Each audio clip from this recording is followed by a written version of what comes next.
Nguồn đánh bắt bây giờ thì hạn chế.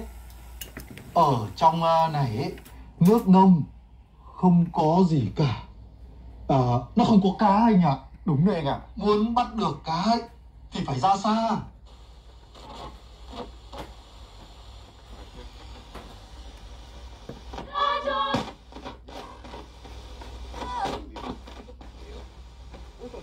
Vậy sao ạ? Mái tôn là phần nền lát gạch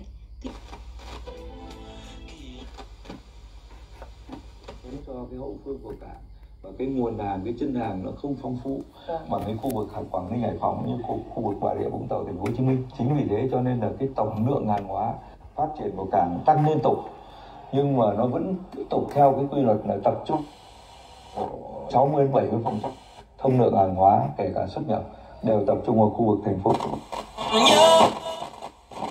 cho gia đình. Nhà sẽ xác anh ấy ở hòn đang đưa vào bờ để lo tang lễ. Ôi trời.